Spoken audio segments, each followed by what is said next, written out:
সুপ্রিয় শিক্ষার্থীবৃন্দ, উচ্চতর গণিত দ্বিতীয় পত্রের অনলাইন ক্লাসে তোমাদের সবাইকে স্বাগত জানাচ্ছি। উচ্চতর গণিত দ্বিতীয় পত্রের ষষ্ঠ অধ্যায়ের সেকেন্ড পার্ট উপবৃত্ত নিয়ে আজকে আমরা আলোচনা করব। তা উপবৃত্তের আদর্শ সমীকরণটা কি দেখো, উপবৃত্তের আদর্শ সমীকরণ বা standard form x square by a square plus y square by b square equal to 1। এখানে উপবৃত্তটা আকারটা চেঞ্জ হয় এ এবং বি এর মানের উপরে। এ যদি বড় হয় তাহলে উপবৃত্তের চেহারাটা একরকমের হবে, বি যদি বড় হয় তাহলে উপবৃত্তের চেহারাটা কিন্তু অন্য রকমের হবে। তাহলে আজকে আমরা প্রথমেই দেখে নেব উপবৃত্তের স্ট্যান্ডার্ড বা আদর্শ যে সমীকরণ, সেই সমীকরণ থেকে উপবৃত্তের বিভিন্ন অংশ চিহ্নিত করা। প্রিয় শিক্ষার্থীরা, অ্যাট ফার্স্ট আমরা ধরে নিলাম যে এখানে এ গ্রেটার দ্যান বি, অর্থাৎ এ যদি বি এর চেয়ে বড় হয় তাহলে আমরা উপবৃত্তের যে বিভিন্ন অংশ আছে তা কিভাবে চিহ্নিত করব এবং সেক্ষেত্রে চিত্রটা কেমন হবে এটা আমরা প্রথমে দেখব। প্রিয় শিক্ষার্থীরা, তার আদর্শ আকারটা কিরকম? X square by a square plus y square by b square equal to 1। আমরা যদি এটাকে একটু চিত্রে দেখি উপবৃত্তের চেহারাটা কেমন দেখো। এই মনে করো এক্স অক্ষ, এক্স ও X prime, Y Y prime, এটা হচ্ছে ওয়াই অক্ষ। এই উপবৃত্তটা, এই যে অরিজিন, এটাই হবে এর সেন্টার। এখান থেকে সমান দূরত্বে এক্স অক্ষকে দেখো, এই যে একটা দূরত্ব, একটা দূরত্ব এই দূরত্ব থেকে যাবে, ওয়াই অক্ষ থেকে একটা নির্দিষ্ট দূরত্ব থেকে যাবে। এটা x square by a square আছে। এটা মূল বিন্দু থেকে রাইট দিক থেকে এ একক দূরত্ব থেকে যাবে, মূল বিন্দু থেকে বাম দিকে এ একক দূরত্ব থেকে এক্স অক্ষকে সেট করে যাবে। এটা y square by b square আছে। তার মানে উপবৃত্তটা এই মূল বিন্দু থেকে পজিটিভ দিকে ওয়াই অক্ষে বি একক দূরে সেট করে যাবে, আবার নেগেটিভ দিকেও বি একক দূরে সেট করে যাবে। তো প্রিয় শিক্ষার্থীরা, এই যে পয়েন্টটি, অরিজিন যে পয়েন্টটি, এই পয়েন্টটি হচ্ছে উপবৃত্তের সেন্টার বা কেন্দ্র। তাহলে দেখো, এটাই হচ্ছে আমার সেন্টার। আমি এটাকে ধরে নিলাম এটা হচ্ছে সি। এই যে দুইটা পয়েন্ট, এখানে আমরা বলেছিলাম যে এক্স অক্ষকে একটা পয়েন্টে সেট করবে এ একক দূরে এবং ওয়াই অক্ষকেও মূল বিন্দু থেকে বামে একক দূরে সেট করে যাবে। এই যে দুইটি পয়েন্ট এ আর এ প্রাইম, এটা হচ্ছে এই উপবৃত্তের শীর্ষবিন্দু। এই একটা শীর্ষ, এই একটা শীর্ষ। এটা ওয়াই অক্ষের ধনাত্মক দিক থেকে বা ঋণাত্মক দিক থেকে, দুই দিক থেকে কিন্তু সেট করে যাবে। এটা বি একক দূর থেকে ওয়াই অক্ষকে সেট করে যাবে, আবার মূল বিন্দু থেকে নিচের দিকে বি একক দূর থেকে ওয়াই অক্ষকে সেট করে যাবে। তাহলে দেখো, এই উপবৃত্তটি এক্স অক্ষকে দুইটা পয়েন্টে সেট করবে, ওয়াই অক্ষকে দুইটা পয়েন্টে সেট করবে, আর অরিজিন যেটা সেটাই হবে এই উপবৃত্তটির কেন্দ্র। তাহলে এই সে হচ্ছে কি এই উপবৃত্তটির কেন্দ্র। আচ্ছা, এখানে আমরা পরাবৃত্তে যেমন শিখেছিলাম, পরাবৃত্তের উপকেন্দ্র, উপকেন্দ্রিক, লম্ব, নিয়ামক, উৎকেন্দ্রিকতা, এখানেও এগুলো সবই আছে। হ্যাঁ, এই উপবৃত্তের ক্ষেত্রে, এই কণিকের ক্ষেত্রে এগুলো সবই থাকবে।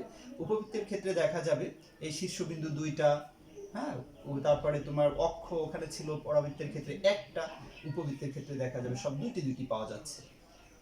তাহলে আমরা একটু দেখি, এই যে একটা পয়েন্ট আছে এখানে, মনে করো এটা হলো এস, এটা হলো এস প্রাইম। এই যে পয়েন্ট দুটি, এটাকে বলা হবে উপবৃত্তের উপকেন্দ্র। এটা এই সেন্টার থেকে দেখো, এক্স অক্ষে এই রাইট দিক থেকে যত দূর থেকে যাবে, লেফট থেকে ঠিক তত দূর থেকে এটি যাবে।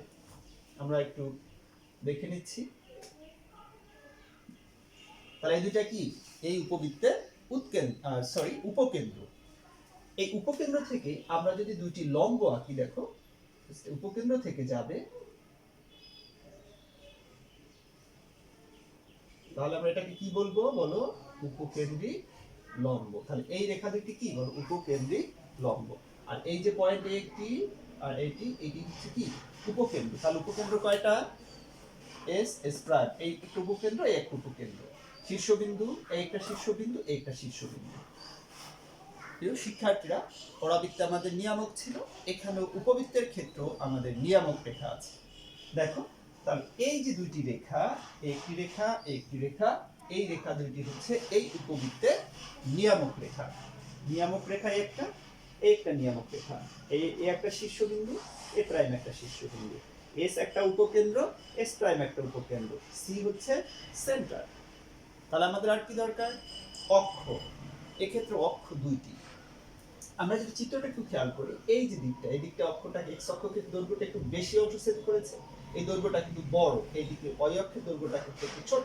তাহলে এইটা একটু বড় বিধায় এই অক্ষটা কি বলা হবে? বৃহৎ অক্ষ। উপবৃত্তের বৃহৎ অক্ষ তাহলে কোনটি? এই এক্স অক্ষটাই হচ্ছে বৃহৎ অক্ষ। আর এই যে ওয়াই অক্ষ, এই অক্ষটা হচ্ছে ক্ষুদ্র অক্ষ। তাহলে এক্ষেত্রে অক্ষ কয়টা? দুইটা। শীর্ষবিন্দু দুইটা, উপকেন্দ্র দুইটা, উপকেন্দ্রিক লম্ব দুইটা, নিয়ামক রেখা দুইটা। দেখো এক্ষেত্রে কিন্তু সব দুইটা দুইটা করে পাচ্ছি। আর পরাবৃত্তে কিন্তু কোনো সেন্টার ছিল না, এবার উপবৃত্তে এসে আমরা সেন্টার পেলাম। আরেকটা ব্যাপার, উৎকেন্দ্রিকতা ই এর মান, যদি আমরা আগেও বলেছিলাম যে পরাবৃত্তের ক্ষেত্রে ই এর মানটা কত? 1। আর এই উপবৃত্তের ক্ষেত্রে ই এর মান হবে ই, যেটাকে বলে উৎকেন্দ্রিকতা, এর মান একটা ভগ্নাংশ যা 0-র চেয়ে বড়, 1-এর চেয়ে ছোট। 0 থেকে 1 এর মধ্যবর্তী হবে উৎকেন্দ্রিকতাটা, ঠিক আছে? এটা একটা কি ভগ্নাংশ, অলওয়েজ পজিটিভ হবে। ই এর মান 0 থেকে বড়, 1-এর চেয়ে ছোট। আর ই এর মানটা আমরা কিভাবে পাবো? E equal SP by PM. এখানে এসপি বাই পিএমটা কি রকম? এই মনে করো একটা উপকেন্দ্র আছে, এখানে একটা যে কোনো বিন্দু নেব পি। এই পি, এই এসপি হচ্ছে পি বিন্দু থেকে এটার উপর, হ্যাঁ, এই দুটো বিন্দু সংযোগ রেখার যে দূরত্বটা এসপি, আর পি বিন্দু থেকে এই নিয়ামকের উপর একটা লম্ব দৈর্ঘ্য বা এটা হলো পিএম, এই দুটার অনুপাত দিয়ে আমরা কি পাবো? এই উৎকেন্দ্রিকতাটা পাবো। এবং এক্ষেত্রে এর মানটা কত হবে? ই কেন ব্যবহার করে আগে বলেছিলাম, ই কি? ইসেন্ট্রিসিটি, উৎকেন্দ্রিকতা। এই ই এর মানটা এই দুইটা অনুপাত দিয়ে পাবো, একটা হচ্ছে এসপি আর হলো পিএম। পরাবৃত্তও কিন্তু আমরা এভাবে বের করেছিলাম। তাহলে এক্ষেত্রে ই এর ওখানে কি ছিল? ই এর মানটা 1, পরাবৃত্তের ক্ষেত্রে অর্থাৎ ই যদি 1 হয়ে যায় তখন হয়ে যায় পরাবৃত্ত। এর মান যদি 1 না হয়ে একটা ভগ্নাংশ হয়, 1-এর চেয়ে ছোট, তাহলে সেটা হয়ে যাবে একটা উপবৃত্ত। সাপোজ ই ইকুয়াল টু 1/4, তাহলে সেটা কি হবে? একটা উপবৃত্ত, কারণ এর মানটা কিন্তু 1-এর চেয়ে ছোট কিন্তু 0-এর চেয়ে বড়। তাহলে উৎকেন্দ্রিকতা দেখেও কিন্তু আমরা এক সময় বলে দিতে পারবো যে কোণিকটি কি নির্দেশ করে, এটা কি পরাবৃত্ত, উপবৃত্ত না অন্য কিছু। শিক্ষার্থীরা, তাহলে আমরা আবার একটু দেখে নিচ্ছি ফাইনালি। সি হচ্ছে পরাবৃত্তটি, উপবৃত্তটির কেন্দ্র। এস, এস প্রাইম উপকেন্দ্র, এ, এ প্রাইম শীর্ষবিন্দু, বৃহৎ অক্ষ এক্স অক্ষ, ক্ষুদ্র অক্ষ ওয়াই অক্ষ। এই যে রেখা দুটি আছে এরা হলো উপকেন্দ্রিক লম্ব। এই রেখাটি এবং এই রেখাটি এরা হচ্ছে কি? নিয়ামক রেখা। আমরা একটু লিখে দিচ্ছি। সি যেটা, এটাকে কি বলছি আমরা? সেন্টার, শীর্ষ। এটা আমরা একটু দিলাম, সি বিন্দুটা এটা কি? শীর্ষবিন্দু। এস, এই যে পয়েন্টটি, এটা হচ্ছে কি? উপকেন্দ্র। এই পয়েন্টটি কি?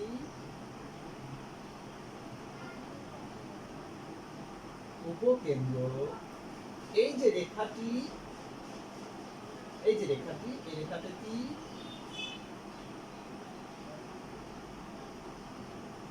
উপকেন্দ্রিক লম্ব। এখানেও একটি রেখা আছে, এই যে দেখো দুইটা সবকিছু এখানে উপকেন্দ্রিক লম্ব। এই এ প্রাইম যেটা, এটাও একটা শীর্ষ। এখানে এটা কি? এটাকে আমরা কি সি কি? সরি, সেটা শীর্ষ না, এখানে একটু ভুল হয়েছে। এটা সি হচ্ছে কেন্দ্র, এই সিটা হচ্ছে কি? কেন্দ্র। এই এ হচ্ছে, এই যে এ যে পয়েন্ট, এই এটা হচ্ছে শীর্ষবিন্দু। এই এটাও হচ্ছে কি? শীর্ষবিন্দু। এই যে একটা আছে, এটাও হলো একটা শীর্ষবিন্দু। সি হলো কেন্দ্র। আচ্ছা, এক্ষেত্রে এই যে জেড যে রেখাটি, এই যে রেখাটি, এটা হচ্ছে কি রেখা? নিয়ামক বা দিগার্থ, নিয়ামক রেখা। আর একটা নিয়ামক রেখা কই আছে? এ। দুইটা দুটি শর্ত সেখানে, তাই না? এই রেখাটা হচ্ছে কি? নিয়ামক রেখা। এক্ষেত্রে বৃহৎ অক্ষ কোনটি? এই এক্স অক্ষ যেটা এটা হচ্ছে বৃহৎ অক্ষ। তাহলে একটু লিখে দেই, এই যে এটা হচ্ছে কি বৃহৎ অক্ষ, মানে এক্স অক্ষ যেটা। আর এটা হচ্ছে কি এই যে ওয়াই অক্ষ যেটা, সেটা হলো ক্ষুদ্র অক্ষ। তবে এখানে এটা লিখে দিলাম একটু।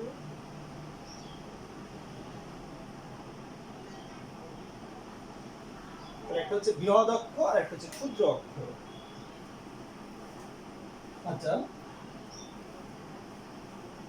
প্রিয় শিক্ষার্থীরা, তোমরা দেখলে যে আমরা যে একটা উপবৃত্তের যে বিভিন্ন উপাদান সেটা একটা চিত্রের সাহায্যে আইডেন্টিফাই করলাম। উপকেন্দ্র, কেন্দ্র, শীর্ষবিন্দু, নিয়ামক রেখা, উপকেন্দ্রিক লম্ব, বৃহৎ অক্ষ, ক্ষুদ্র অক্ষ। আমরা এবার একটা উপবৃত্ত দেখলে কিন্তু আমরা তার কোনটা কি সেটা কিন্তু আমরা বলে ফেলতে পারবো, এটাকে এটা বলা হয়। এবারে আমরা আরেকটু বিস্তারিতভাবে জানবো যে কোনটার স্থানাঙ্ক কি, রেখার সমীকরণটা কি, হ্যাঁ এই জিনিসগুলো আমাদেরকে জানতে হবে। তাহলে এখানে আমরা যে চিত্রটা এঁকেছি এটার আদর্শ আকার হচ্ছে এটা x² + a²+b²=1, যেখানে a হলো b এর চেয়ে বড়। প্রিয় শিক্ষার্থীরা, b যদি এর চেয়ে বড় হয় তাহলে কিন্তু চেহারাটা চেঞ্জ হয়ে যাবে, আকারটা এটা y অক্ষের দিকটা বড় হয়ে যাবে, সেটা আমরা পরে দেখব। এখন এখানে উপাদানগুলো আমরা একটু ক্লিয়ার হব কোনটার কিভাবে আমরা বের করব। এক্ষেত্রে এর মান কত এটা আমরা পেয়ে গেলাম। এর মানটা হচ্ছে 0 থেকে 1 এর মধ্যে। প্রিয় শিক্ষার্থীরা, আশা করি তোমরা সবাই চিত্র থেকে উপাদানগুলো আইডেন্টিফাই করতে পারবে এভাবে। এবারে আমরা একটু স্থানাঙ্কগুলো বের করব, রেখার সমীকরণ বের করব, কেন্দ্র বের করব। হ্যাঁ আমরা একটু দেখে নিচ্ছি। প্রথমেই আমরা দেখি কেন্দ্র সি, মানে উপবৃত্তের কেন্দ্র বলো কেন্দ্রটা কোন জায়গায়, এক্স অক্ষ ওয়াই অক্ষ যে জায়গায় ছেদ করেছে অরিজিন, তাই না? তাহলে কেন্দ্রের স্থানাঙ্ক কি হবে 0 0। শিক্ষার্থীরা এবার আমরা লিখি শীর্ষবিন্দু। এক্ষেত্রে শীর্ষ কয়টা, পরাবৃত্তে কিন্তু একটা শীর্ষবিন্দু ছিল, উপবৃত্তে কয়টা শীর্ষ, দুইটা, যার একটা হচ্ছে এ বিন্দু আর একটা হচ্ছে এ প্রাইম। তাহলে তার স্থানাঙ্ক কি দেখো, আমি যদি এখানে খেয়াল করি এটা মূল বিন্দু থেকে এ এত দূরে, এই যে এক্স এর অক্ষের দিকে যত থাকবে তত দূরে গিয়ে ছেদ করে। তাহলে এই বিন্দুর স্থানাঙ্ক কি এ 0, আর এই বিন্দুটার স্থানাঙ্ক কি -a0। তার একসাথে আমরা দিয়ে দিলাম +-a, 0। এবারে উপকেন্দ্র দেখো, উপকেন্দ্র কয়টা, দুইটা, একটা এস একটা এস প্রাইম। এই ক্ষেত্রে উপকেন্দ্রের স্থানাঙ্ক হচ্ছে +-a e হচ্ছে 0। এখানে ই কি, ই হচ্ছে উৎকেন্দ্রিকতা। তাহলে ই এর মানটা আমরা কিভাবে বের করব, উৎকেন্দ্রিকতা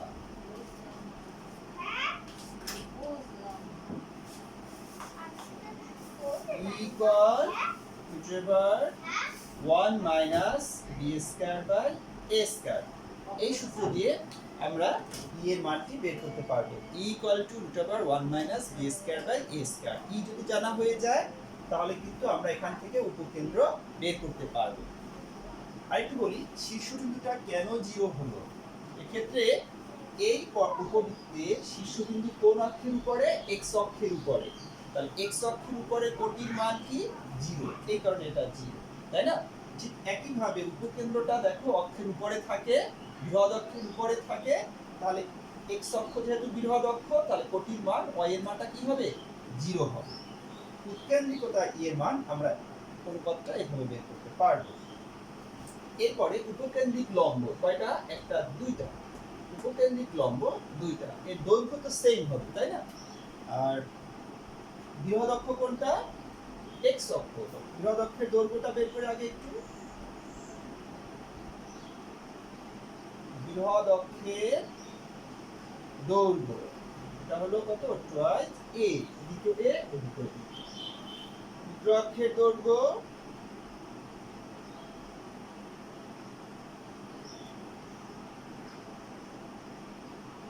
এক্ষেত্রে তাহলে কোনটা হবে? এদিকে এটা বি, 0b, এটা হলো 0 মাইনাস বি, তাহলে দৈর্ঘ্য হচ্ছে 2b। বৃহৎ অক্ষের দৈর্ঘ্য চয়েস এ, ক্ষুদ্র অক্ষের দৈর্ঘ্য চয়েস বি। এবারে উপকেন্দ্রিক লম্বের দৈর্ঘ্য,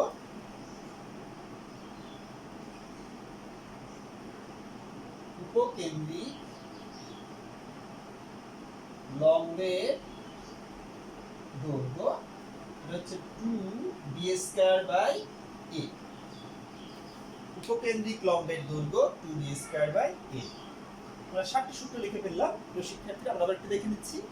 কেন্দ্র কোনটা?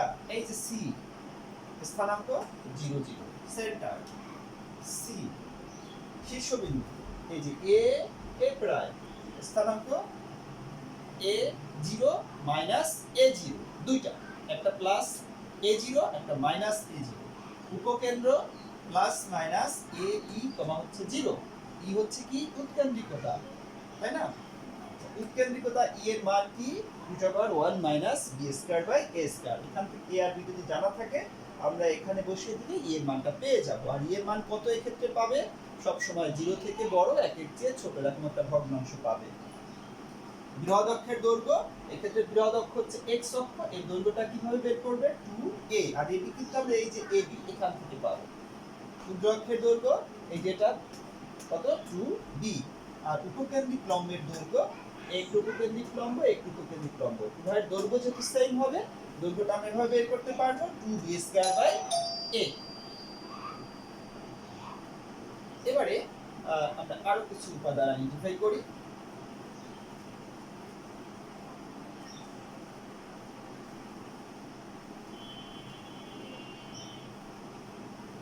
দেখো, বৃহৎ অক্ষের দৈর্ঘ্যটা বের করলাম, বৃহৎ অক্ষের সমীকরণ কি হবে? নাম্বার 8,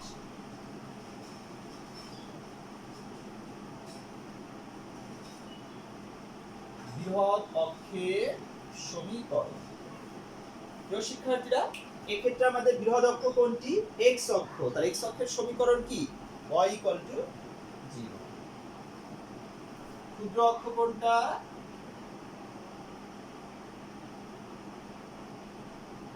ক্ষুদ্র অক্ষের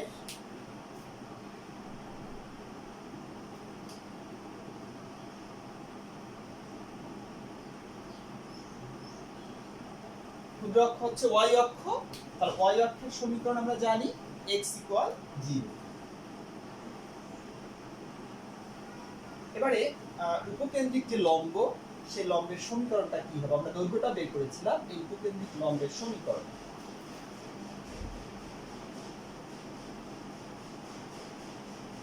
উপকেন্দ্রিক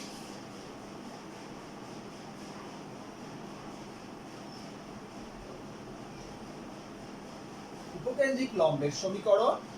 দেখো, উপকেন্দ্রিক লম্ব, উপকেন্দ্রটা কত? প্লাস মাইনাস এ ই কমা 0। তার উপকেন্দ্রটা কোথা থেকে যায়? ওই বিন্দু থেকে যায়, এবং x অক্ষের উপরে লম্ব, y অক্ষের সমান্তরাল। রেখাটা কি? দেখো, এই উপকেন্দ্রিক লম্বটা এই y অক্ষের সমান্তরাল। তো y অক্ষের সমান্তরাল রেখার সমীকরণ কি? x = সামথিং, তাই না? তাহলে এক্ষেত্রে x = হবে, এখন কত হবে? এটা কোন বিন্দু দিয়ে যায়? এই যে প্লাস মাইনাস এ ই কমা 0, কারণ এ ই বিন্দু দিয়ে যায়। যখন এইটা, তাহলে হবে এ ই, যখন এটা মাইনাস এ, এটা একসাথে প্লাস মাইনাস এ ই। এবারে নিয়ামক রেখার সমীকরণ।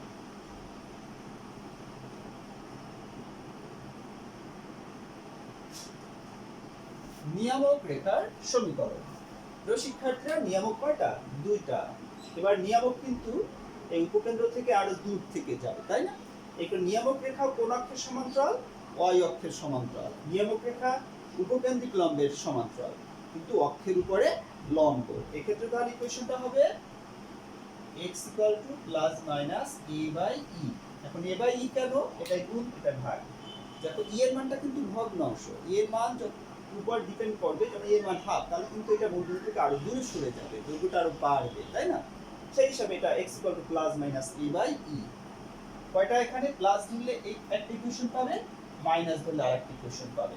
এভাবে আমরা নিয়ামকের দুইটা সমীকরণ বের করতে পারবো। এবারে এই উপকেন্দ্র দুইটার মধ্যবর্তী দূরত্ব যদি আমরা বের করি,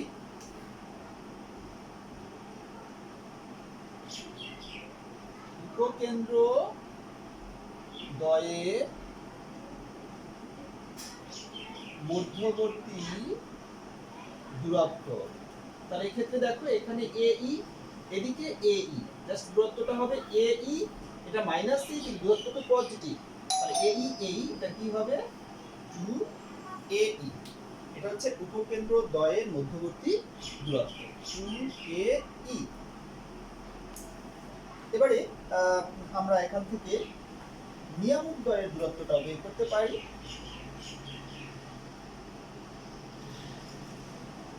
নিয়ামক দ্বয়ের মধ্যবর্তী দূরত্ব এক্ষেত্রে কি হবে 2a/e। নিয়ামক দ্বয়ের মধ্যবর্তী দূরত্ব 2a/e। উপকেন্দ্র দ্বয়ের মধ্যবর্তী দূরত্ব 2ae, নিয়ামক দ্বয়ের মধ্যবর্তী দূরত্ব 2a/e। প্রিয় শিক্ষার্থীরা, আমরা কি লিখবো আবার একটু দেখে নিচ্ছি। বৃহৎ অক্ষের সমীকরণ y = 0। বৃহৎ অক্ষ কোনটা?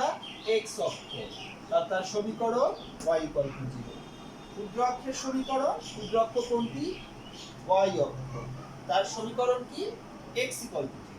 উপকেন্দ্রিক লম্বের সমীকরণ, এই যেটা y অক্ষের সমান্তরাল এবং x অক্ষের উপরে লম্ব, তাহলে ইকুয়েশনটা কি হবে? x = +- ae। নিয়ামক রেখার সমীকরণ x = +- ae, কারণ এটা y অক্ষের সমান্তরাল এবং x অক্ষের উপরে লম্ব। উপকেন্দ্র দ্বয়ের মধ্যবর্তী দূরত্ব, এইটা উপকেন্দ্র, এইটা উপকেন্দ্র, এর মধ্যবর্তী দূরত্ব কি? এটা এই, এটাও এই, তার দূরত্বটা কি হবে 2ae। আর নিয়ামক দ্বয়ের মধ্যবর্তী দূরত্ব 2a/e।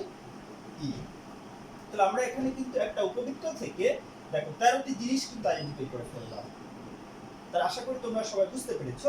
এবং এই যে উপাদানগুলো আইডেন্টিফাই করতে পারলেই কিন্তু তুমি উপবৃত্তের চ্যাপ্টারের ম্যাথগুলো খুব সহজেই করে ফেলতে পারবে।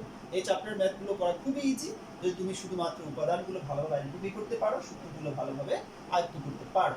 বইটা কিন্তু বুঝে বুঝে পড়তে হবে, নাহলে কিন্তু মনে থাকবে না। ঠিক আছে, ভালোভাবে আয়ত্ত করতে হবে, বুঝে যে কোনটা কার সমান্তরাল, কোনটা কার উপর লম্ব। যেমন আমরা এখান থেকে দুইটা রিলেশন পেলাম।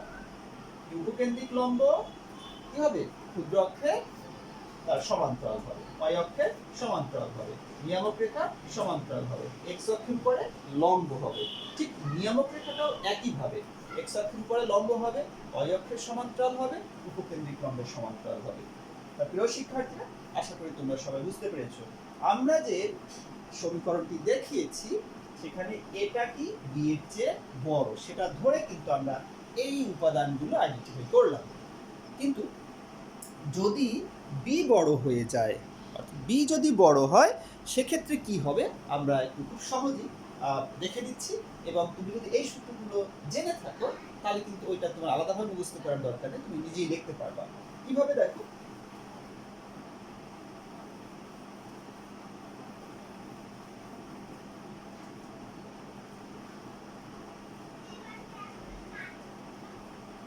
এই ক্ষেত্রে জাস্ট বিটা যদি বড় হয়ে যায় তাহলে y অক্ষের দিকে ওই দৈর্ঘ্যটা কিন্তু বড় হয়ে যাবে। অর্থাৎ উপবৃত্তটা যেমন এই দিকে বড় ছিল সেটা না হয়ে এবার বড় হয়ে যাবে, উল্লম্ব দিকটা বড় হয়ে যাবে, x অক্ষের দিকে ছোট হয়ে যাবে। যেহেতু b বড়, এই যে আমরা এখানে দেখে নিচ্ছি, এক্ষেত্রে যদি b যদি বড় হয় a এর চেয়ে, তাহলে এমন করে যাবে। সাপোজ মানে একটা জাস্ট দেখানোর জন্য সংক্ষেপে বলছি, এমন করে গেল, এই মনে করো x অক্ষ, এই মনে করো y অক্ষ। তাহলে এক্ষেত্রে কি হলো দেখো,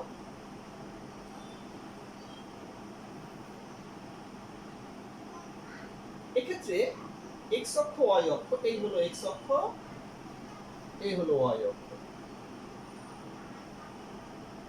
এই কিন্তু তোমার সেন্টার।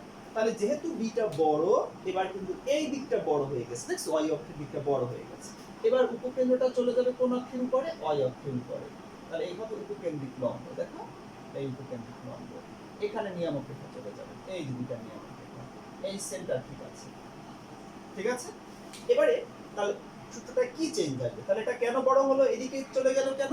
এই b বড়, তখন এই দৈর্ঘ্যটা বড় হয়ে যাবে, y অক্ষ থেকে বেশি দৈর্ঘ্য সেভ করবে, x অক্ষ থেকে কম দৈর্ঘ্য সেভ, এদিকটা ছোট হয়ে যাবে। তাহলে এই ক্ষেত্রে ক্ষুদ্র অক্ষ হয়ে যাবে x অক্ষ, বৃহৎ অক্ষ হয়ে যাবে y অক্ষ। প্রিয় শিক্ষার্থীরা, তাহলে এখানে চেঞ্জটা কোথায় হবে? প্রত্যেকটা সূত্র একটু খেয়াল করো, আমি সংক্ষেপে এখানে বলে দিচ্ছি। এই যে সি, এটাকে সেন্টার, এই বিন্দুর স্থানাঙ্ক কিন্তু ঠিক আছে 0 0, এটা চেঞ্জ নেই। যেখানে x অক্ষ এর বিন্দু সেখানে সেন্টারটা ঠিক আছে। এইটা হলো উপকেন্দ্র। কয়টা? দুইটা। তাহলে আগে উপকেন্দ্রের স্থানাঙ্ক কি ছিল? Plus minus ae, 0। এবার কি ae থাকবে? একটা মূল বিন্দু থেকে b একক দূরে, y এর নিচে কি আছে? b। তাহলে এই বিন্দুর স্থানাঙ্কটা হয়ে যাবে 0 প্লাস মাইনাস be। তাহলে এটা হবে 0 প্লাস be, এটা এসে এটা হয়ে যাবে 0 মাইনাস b। তাহলে উপকেন্দ্র কয়টা? দুইটা। আগে ছিল কি ae 0, এবার কি 0 b। এবার 0 আগে কেন? এটা y অক্ষের উপরে, y অক্ষের উপরে ভুজের মান কি হয়? 0 হয়, তাই না? শীর্ষবিন্দু, এই ধরো এটা হলো b, এটা হলো b প্রাইম। তাহলে এই ক্ষেত্রে এটা কিন্তু শীর্ষ। এই বিন্দুর স্থানাঙ্ক আগে ছিল প্লাস মাইনাস a 0, এবার এটা হবে কিন্তু 0 b। এটা কি হয়ে যাবে? 0 মাইনাস b, তাই না? আচ্ছা, তাহলে এই ক্ষেত্রে চেঞ্জটা কোথায়? শীর্ষবিন্দু ছিল 0 0, এখানেও আমাদের 0 0ই আছে। উপকেন্দ্র দেখো, শীর্ষবিন্দু 0 0, উপকেন্দ্র 0 প্লাস মাইনাস be, অর্থাৎ ভুজের জায়গায় কোটি চলে আসবে, কোটির জায়গায় ভুজ হবে, a এর জায়গায় b, b এর জায়গাগুলোতে a হবে। যেমন তাহলে এটার উপকেন্দ্রিক লম্বটা দেখো, কোন অক্ষের সমান্তরাল? x অক্ষের সমান্তরাল। তাহলে উপকেন্দ্রিক লম্বের সমীকরণটা কিন্তু ভাবে চেঞ্জ হয়ে যাবে, তাই না? আমি যদি এখান থেকে এটা লিখি, যেমন বৃহৎ অক্ষের সমীকরণ আমরা লিখেছিলাম এখানে y 0, এই চিত্রের ক্ষেত্রে সেটা কি হয়ে যাবে? বৃহৎ অক্ষের সমীকরণ এই চিত্রের ক্ষেত্রে কি হয়ে যাবে? y 0। এবার ক্ষুদ্র অক্ষের সমীকরণটা x 0, এটা না হয় এখানে কি হবে? বৃহৎ অক্ষ এবার হয়ে যাবে y অক্ষ, সরি, বৃহৎ অক্ষের সমীকরণ কোনটা হবে বলো? লিখে দিচ্ছি। এই ক্ষেত্রে বৃহৎ অক্ষ হচ্ছে y অক্ষ। তাহলে y অক্ষের সমীকরণ কি? x 0। আর ক্ষুদ্র অক্ষের সমীকরণ কি? y 0। ক্ষুদ্র অক্ষ কোনটা? x অক্ষ।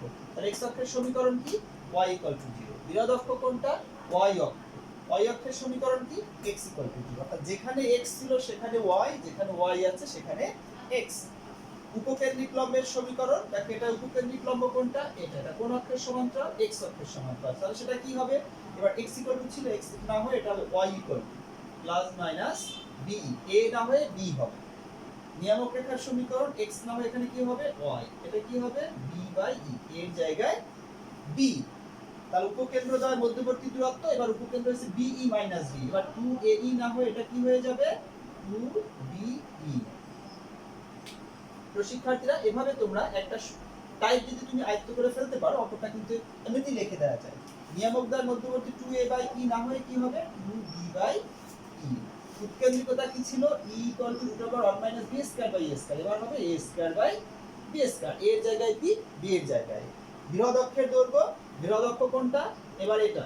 তাহলে এক্ষেত্রে বৃহৎ অক্ষের দৈর্ঘ্য হবে 2b। ক্ষুদ্র অক্ষের দৈর্ঘ্য এর ক্ষেত্রে x অক্ষ চেঞ্জ হয়ে গেছে, এটা হয়ে যাবে 2a। আগে যেটা ছিল 2a, এবার এটা হয়ে গেল 2b। যেটা ছিল 2b, সেটা হয়ে যাবে 2a। প্রিয় শিক্ষার্থীরা, তাহলে এভাবে জাস্ট a আর b বড় ছোটর জন্য এই চেঞ্জটুকু জাস্ট আসবে। তোমরা যদি a বড় হলে ওই টাইপটা ভালোভাবে আয়ত্ত করতে পারো, তাহলে কিন্তু ওখান থেকে জাস্ট এতটুকুই চেঞ্জ হবে যে x এর জায়গাগুলোতে y চলে আসবে, y এর জায়গাগুলোতে x, ভুজের জায়গায় কোটি, কোটির জায়গায় ভুজ, a এর জায়গায় b, b এর জায়গায় a হবে। তাহলে প্রিয় শিক্ষার্থীরা, আজকে আমরা উপবৃত্তের আদর্শ আকারটা দেখলাম। আদর্শ আকারের যে চিত্র, সেখান থেকে বিভিন্ন উপাদান আমরা আইডেন্টিফাই করলাম। আশা করি তোমরা সবাই বুঝতে পেরেছ। এবং এই যে দুইটা টাইপ, এই দুইটা টাইপকে বেস ধরে আমরা উপবৃত্তের বিভিন্ন উপাদান, অন্যান্য যে ইকুয়েশন দেয়া থাকবে সেখান থেকে নির্ণয় করব। পাশাপাশি অনেক সময় ইকুয়েশন দেয়া থাকবে, সেখান থেকেও যেমন আমরা উপাদানগুলো নির্ণয় করব, আবার উপাদান দেয়া থাকলে সেখান থেকে ইকুয়েশনও চলে যেতে পারবো। আমরা পরবর্তী ক্লাসে এইসব নিয়ম নিয়ে আলোচনা করব। তো আজকের ক্লাসে আমরা যা শিখলাম, যে একটা উপবৃত্তের আদর্শ সমীকরণ এবং তার বিভিন্ন উপাদান চিহ্নিতকরণ এবং তার ইকুয়েশন, দৈর্ঘ্যগুলো নির্ণয় করা, আশা করি তোমরা সবাই বুঝতে পেরেছ। এবং এই অনুযায়ী তোমাদের পাঠ্য বইগুলো থেকে সূত্রগুলো ভালোভাবে আয়ত্ত করে ফেলবে। পরবর্তী ক্লাস দেখার আমন্ত্রণ জানিয়ে আজকে ক্লাস এখানেই রাখছি। আল্লাহ হাফেজ।